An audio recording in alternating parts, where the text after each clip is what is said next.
Hi, Townview Music. Today we're going to be talking about musical pitch and how the musical alphabet fits onto the staff. First thing we need to understand is these symbols right here. These are called clefs, and clefs give specific meaning to this set of 5 lines, which is called a staff. Music gets placed on this staff, and as you go higher in pitch, you go higher on the staff, and as you go lower in pitch, you go lower on the staff. And this clef tells me which line and space is which note. So we'll explain a little bit more. This is called the treble clef, and it's also referred to as the G clef. And the reason it's called the G clef is that this note right here that it circles around, this note right there, is G. And so that means that as we go higher or lower on the staff, we go higher or lower in our order of musical alphabet. So right below G, right before G in the alphabet is F. And so the line is G, and the space right below that would be the next letter, F. And if that space is F, then we go down to the line below that, and we get E. We're going backwards through the alphabet. Before E would be D, and before D would be C. And because D is already at the bottom of the staff, the music doesn't stop there. We can keep going. We just need to add this small line called a ledger line. And that ledger line lets us keep adding a little tiny piece of the staff, and we can keep going as far as we want. If we went even farther below the staff, we would add more lines like that. So then this would be the letter B, and so on and so forth. If we went even more, we would add multiple ledger lines, and that same basic pattern would continue. Now, here's our A, B, C, D, E, F, G. Above every G is an A. So if we're looking at this is our G, and we go forward in the alphabet, we're going higher in pitch, that means that this note is A.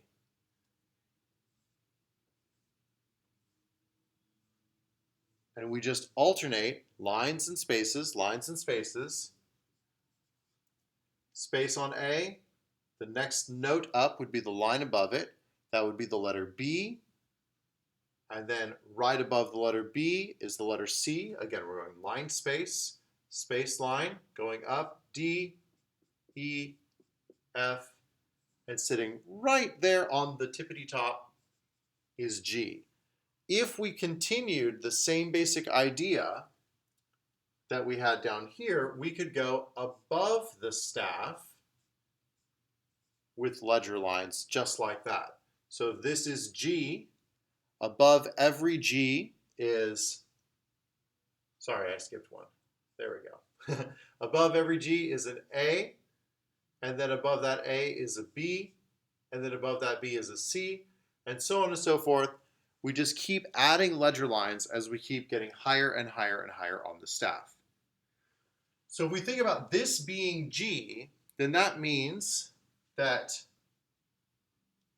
G, A, B, C, D, E, F, and then right below G would be F, and right below F would be E.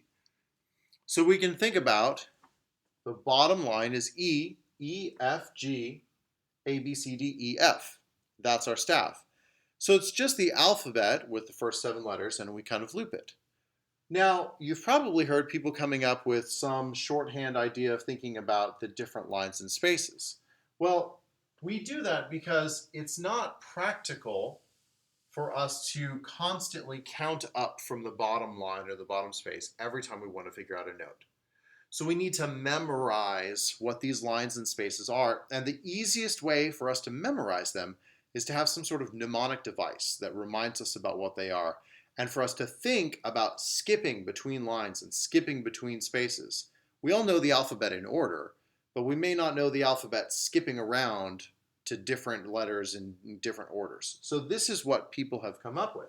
They think about them in terms of the spaces and the lines.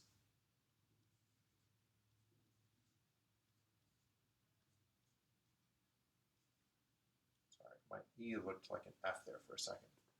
So if we think, we take this same basic idea of the alphabet, but then we just think, what are just the spaces? What are just the lines? Well, just the spaces would be F-A-C-E, and that's super convenient because we can think space, face. Or another way that people say it is that face in the space of the treble clef, F-A-C-E. For E, G, B, D, F, people come up with phrases for mnemonic devices. So every good boy does fine, or every good boy deserves fudge, or whatever you want to do to think about what that would be. Come up with something that you like. Even Godzilla breaks down fences. Something that's going to stick in your mind. And that way you can think about memorizing the lines and spaces and get the answers to what pitch that is much, much quicker. So that's our treble staff, our treble clef. That's also referred to as the G clef. Now let's look at the bass clef. The bass clef is also referred to as the F clef. So that means that this note right here is F. So if that's F, and then we just go through the alphabet, we think about each letter, line and space.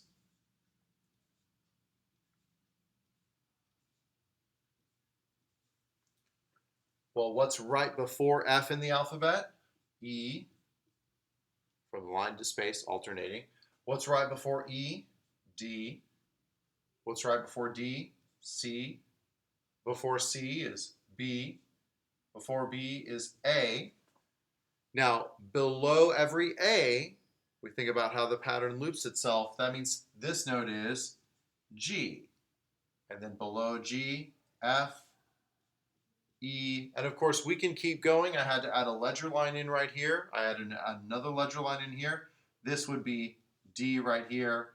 We could keep going down and down and down. What if we went up? Well, right above F is G. Right above G is A. And we continue that pattern as well. That's B. That's C. So it's just the alphabet and we're alternating notes. Now earlier we had counted down, so if that would be E, then the note right below it would be D, and the note right below that would be C. We notice that we have a C here and we have a C here. This is a very special note. It's called middle C. It's the C that's closest to the middle of the piano. It's the C that is in the middle of the treble and bass staffs, or staves if you prefer. This note and this note are the same note. They're both this one right here. And that's where the treble and bass clefs kind of cross over each other. You'll often see treble and bass put together like this with the brace there on the side, and they call this the grand staff. It's the staff that a piano, among other instruments, reads. And you can see this is the center point of all of that. Now, just like we did with the treble staff, people think of a shorthand for the bass notes. So if we think about our spaces for bass would be A, C, E, G, and our lines would be G, B, D, F, A. Just these notes over here, but now we're thinking in terms of every other note because it helps us memorize them and where they are on the staff. So for A, C, E, G, come up with something that you like there. A lot of people say all cows eat grass or all cars eat gas. Come up with something you like. Alley cats eat gerbils. I don't know. For GBDFA, I've heard people say "good boys do fine always," which maybe is a little sexist, but whatever. Maybe you want to change it to be something totally different. Um, Godzilla breaks down freaking airports. Whatever, something that's going to stick in your mind. Something that a lot of my students really like is "good basses date fine altos." So again, if it sticks and it helps you remember it, it helps you memorize the notes on the staff. That's what we're going for. Because ultimately, we don't want you to have to think through figuring out what these are. We want you to be able to read them. Just like you read text, you can read these notes quickly and instantly. And with a little bit of practice, I know you can.